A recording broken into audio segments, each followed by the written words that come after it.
Ja, herzlich willkommen zu Episode 1 unserer neuen kleinen Miniserie Birdgang One-on-One. Mein Name ist Robert und unser erster Gast heute ist Kristen Gaffney.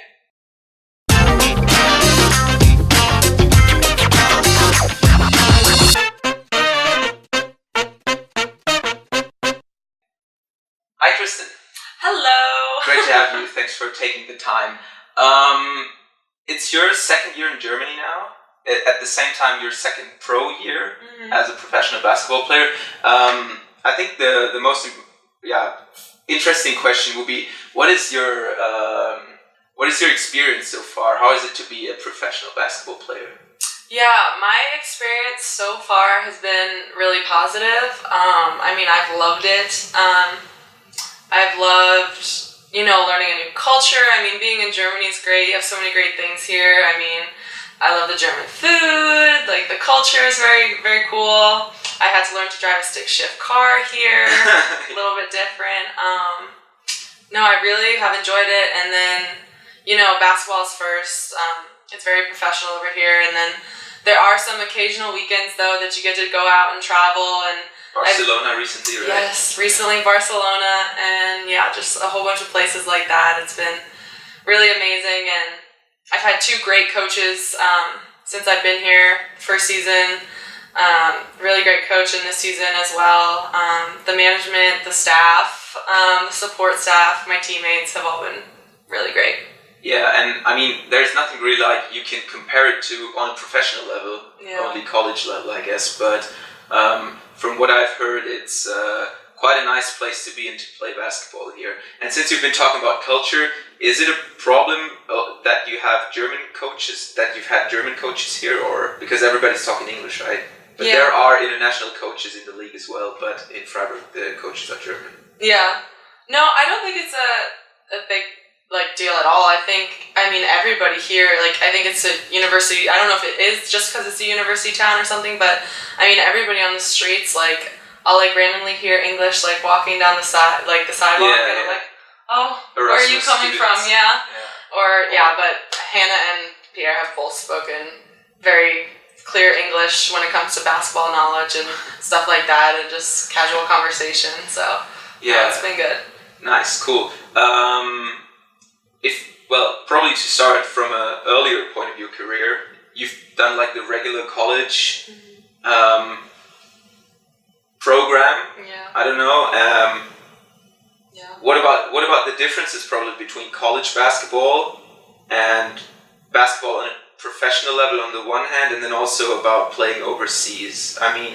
Is there? Of course the culture is different, right? In the States, the basketball culture. But is there also differences in the how you play basketball, what you focus on, how you prepare for games, how you prepare for opponents, stuff like that? Yeah, just recently in these past, I'd say 5 years, I think the women's college basketball game has adopted this kind of European style of play, and it's... Have they? Yeah, and it's now such a huge thing in recruiting kids for NCAA basketball. If you're not recruiting overseas, you're doing something wrong. All the college head coaches come over here now for different FIBA stuff and things going on here, and but I think it just depends on where you go and your own coach's style of play. I think the game is a little bit slower still in college basketball. We have a 30-second shot clock, and over here it's 24, so it's a little bit faster. But I think in terms of set offenses and stuff like that, I think it just depends on the coach and whatnot, because I came from a very offensive style of play, very read situations, stuff like that, and it's the same here, or we try to do it over here. It's okay, yeah.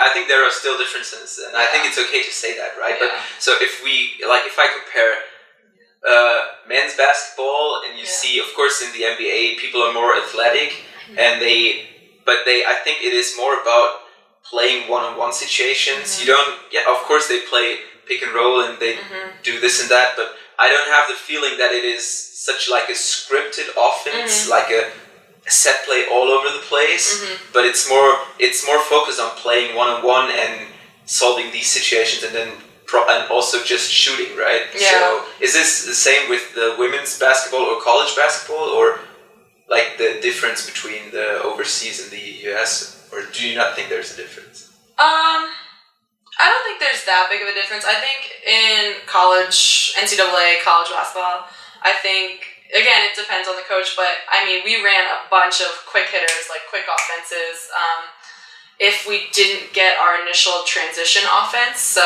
that's number one thing overall, like transition offense, like get out, run, push the ball, and I mean, that's how we want to play here as well. In Freiburg, Yeah, in Freiburg. Yeah, and then besides that, just quick offenses, where you actually do have a set play in college basketball, I think, where you call play, you run it, 15, 20 seconds left on the shot clock, you're good. Where here, I think, a little bit more European style is if you don't get that transition offense, then you're going to want to go into pick and roll. Yeah. That's it, pick and roll. Yeah, right away. And then from there you get a drive, a dish, a pop, a roll, and whatever. So, yeah. And the time you spend in the gym, is that, do you spend more time in the gym now that you play professionally, or was it the same amount of time in college? Oh, man. College,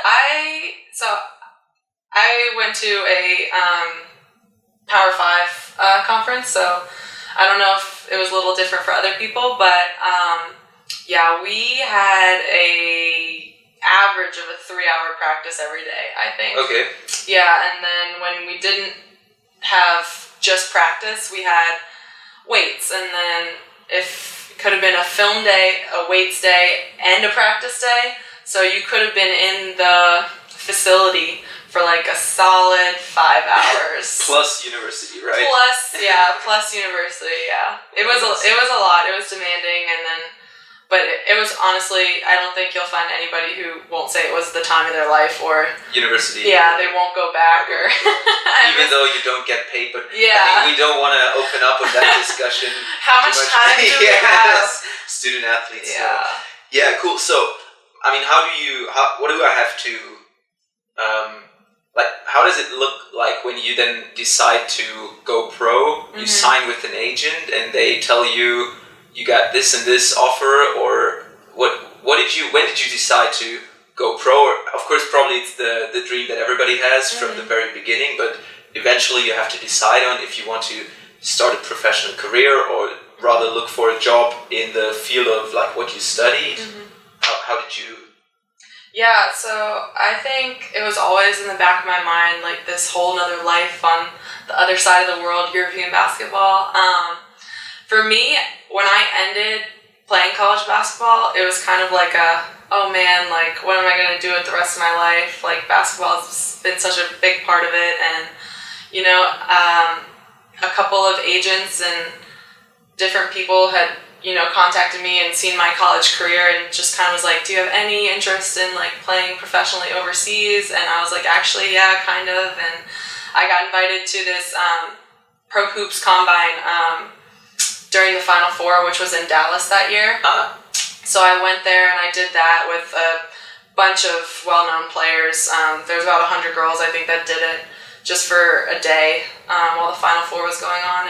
And there are scouts from overseas? Yeah, there's agents that come to that. It's streamed live, I think, for other people who can't make it. Like, there's a affiliate website. And, yeah, agents, even they told us that professional teams, like managers, would fly in and be there as well. So I did that, and then, I settled on an agent, and from there, I landed here. Yeah. So you did get an offer from Freiburg, or did the management of your agent contact the team, or how does it Yeah, work? I think my agent had a little bit of a connection with Pierre, or he knew Pierre for something, and I was the first one of his like clientele to, I think, sign here. But yeah, from that. So did you check with like friends you knew from uni that had played overseas, or even somebody from Germany? Or I mean, you don't just move to another country, right? Like into the blue, or do you?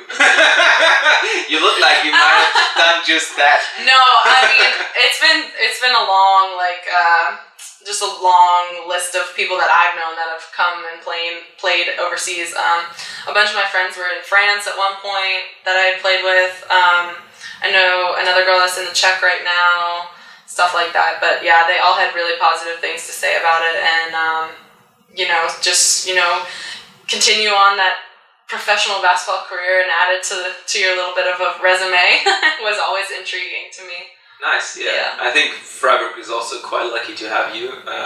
On a personal basis, first of all, and also like basketball-wise, I think you can say that these last 2 years have been quite successful up to this point, right? Mm-hmm. You came into the second division. Mm-hmm. I don't know if you had any pre-thoughts on that, or did you just want to play on a team where you had the feeling that you fit the team, or is it also like, do you compare the leagues? Mm-hmm. I mean, how good is that league? I want to play on this level, or did you just say, I'll take the offer and see where it leads, or? I mean, I think it wasn't my first offer, but I turned down, I think, 2 before.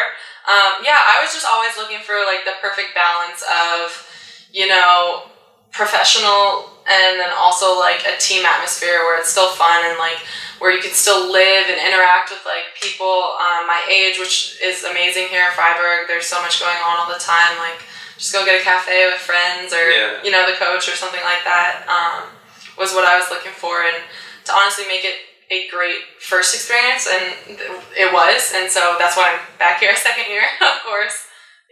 Yeah, this was going to be my next question, because after last season, of course, different things that you have to keep in mind, but for example, so Freiburg played second division. It was a very long season. I mean, season lasted till the beginning of May with playoffs, and then there were free weekends and stuff like that. The season was long. And it was a really hard season for us, I guess. But still, I think you were even voted MVP of the second division, Southern second division here. So on a sports level, I think there was little question about the fact that you can play in this league. But did you expect there to be huge difference between the second division and the first division then? Because we can talk about stats later on, but there is obviously no problem for you to get along in the first division as well, right? Yeah, I think coming into it, I just, like I said, wanted to have a good experience, and then, we went to the playoffs, and then everybody was excited for that, and then we had the opportunity to move back up, and that was something I really wanted for this team, and, the people that put in so much time and effort for this club, and I really wanted to move back up to first division for them, so, so after, I guess, second division was kind of checked off on the box for me. My couple of more boxes to check for you. Yeah, my little competitive nature was kind of okay, first league, what do you got? And it is some kind of a tough decision, right? Mm-hmm. Because, for example, your teammate Kelly Hughes, greetings to the States, by the way. She also had a great time here, but she after this year decided to end her professional career and start in a job. She got a job offer, I think. So I mean, it's a legit discussion, right? To how long do I want to play basketball? Mm-hmm.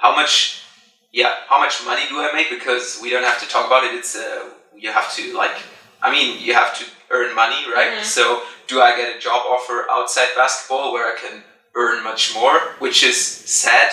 Mm-hmm. The fact that it is like this, but still it is like that, or I don't know. For you, so I've known the club for a couple of years now, and it's not it's unregular, so to say, if players come back after one season, because often they just end their careers, they go elsewhere. But for you, the decision was clear, or?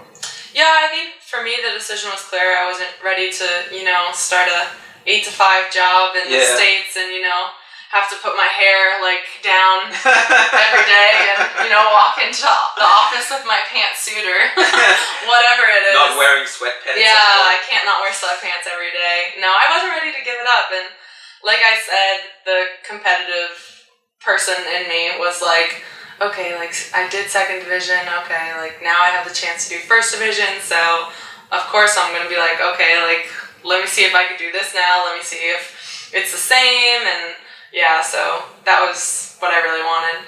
Yeah, and as well, probably, I can't imagine you also got offers from other first division teams, but also the what impact does it have for you to be able to come back for another season in the same club? Because I do have the feeling that it's extremely difficult for players to just, I mean, of course it's professional and it's what you have to do, but to move to a different country or city every year, it just takes so much time to like get into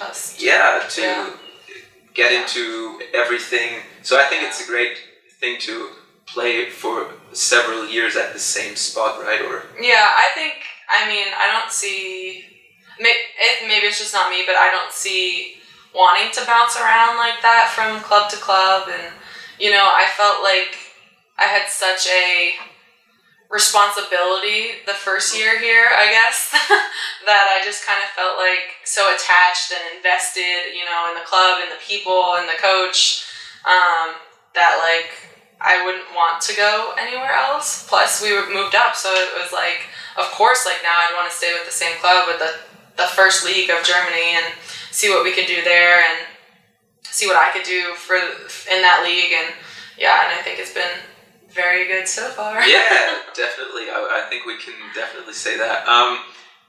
So I briefly said it, but you did really well in the second division, and now you are doing really well in the first division again, which is nothing that you could expect 100% before, because you never know what happens. But you lead the league in scoring.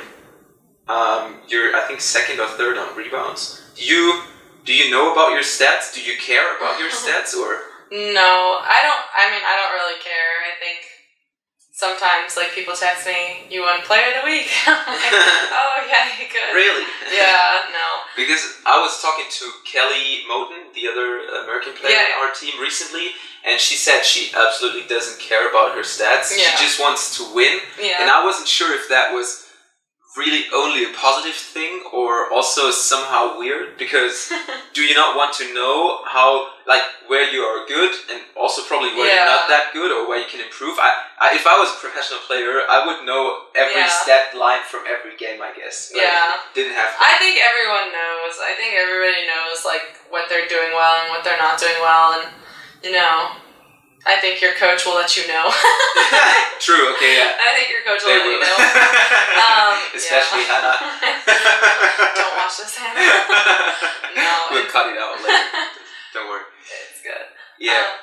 No, but I think for me it's more of like I want to be the best at my position during that game, like during that specific game. Like I want to be the most dominant forward or center on the floor, so as long as I don't let my person score, then it's all good in my book. Yeah, but we have to talk about one very serious thing, which is during the Christmas break, the FIBA, they do like they sum up the first half of the season, and it was just one person, but the somebody from the FIBA page did a short article about the German first division, and they made up a starting five of the league, and you got snubbed big time for Kim Pierre-Louis from Keltern, even though you had the better stat line, like compared to everything, right? Yeah. You were better than her on every stat category, so to say, but still you were not part of the, starting five. Yeah. Did you know about that? No, you just told me. I'm trying to process now. Dang. I was somehow, I couldn't really understand it, because on the same, not only looking at your individual stats, but your team was doing better compared to the Kelton team, if you just compare what at that point. Yeah, at that point, like where they came from, what they wanted to do. But yeah, probably your style of playing is just not too spectacular, or probably they just missed you on the highlight tapes, I don't know. Yeah, I don't know. Or somebody paid them. Yeah, this is... Sips water. This is probably something that you have to keep in mind if we talk about that club. No, whatever. Yeah, but something just because I just said it, your style of playing. Mm-hmm. So if I watch the game from the stands, or we do the live commentary, what is very obvious is that you have some kind of unnatural way of finishing, because you finish with one hand very often. Lots of off-balance shots, lots of shots where you, as a coach, think, why is she doing this? And the ball goes in every time. Is that something that you learn because of the fact that you're probably also not the tallest center? Or? Yeah, for sure. I mean, especially in, playing college basketball, I always had to go up against girls Audrey's size, which is Audrey's like what, 93, yeah. So I always had to develop some type of way, like whether it be like a little scoop shot under them, or these turnaround, off balance, one hand shots. Yeah, turnaround shots. I always had to do something a little extra so that they wouldn't block me. But you've been quite successfully to that point in time. Also, because I think it's somehow, since you do not care too much about your stats, and you just said that you just want to be the best on your position, and now at Freiburg you're playing on a team that has only 4 professional players, and the rest is German homegrown players or talents from like the region, south of Germany, wherever. Do you also feel like your role concerns those kinds of players as well, like to be able to support them in their development as players, or? Yeah, I mean, to be completely honest, I truly didn't know what it meant to be like a back to the basket player or even like a face-up player till I got to college, and my college position coach, Coach Pikett, really like taught me everything I needed to know about, posting up, like sizing up people, moving your feet really well, finishing and contact. I credit her so much for my post game now, and I think that's something that everybody's lacking, is somebody who really has good post knowledge and a good post coach. So I think coming here, a lot of the girls didn't know what a back to the basket player looked like, or a post player in this league was supposed to look like. So you're trying to somehow teach them as well a little bit. And I think we only have 4 professionals, but every other person on this team benefits. Like I love Kelly, Audrey, Ilza. Everybody else on this team benefits from us, being the type of people we are, where we sit them down or we tell them in practice, like, hey, do this, or hey, it's better if you do this, and we're like very encouraging, and we try to teach them as much as we can, and I try to teach, the post players as much as I can, and they battle me every day in practice, so I mean, kudos to them all the time. I mean, Leo, I'm sorry if I gave you an elbow here and there. I mean, you need to teach them, because otherwise you need to play 40 minutes, right? Yeah. Because you need to sit down for a couple of minutes during the game, and then somebody will step up who is able to do the job, right? Yeah. Because you also lead the team in minutes, right? Yeah. 35, I think, minutes per game. Is that the same amount of time that you used to play on college, or? I think my last year in college, yes, I think it was around 30-something minutes, but, normally, no, I think, I think not, But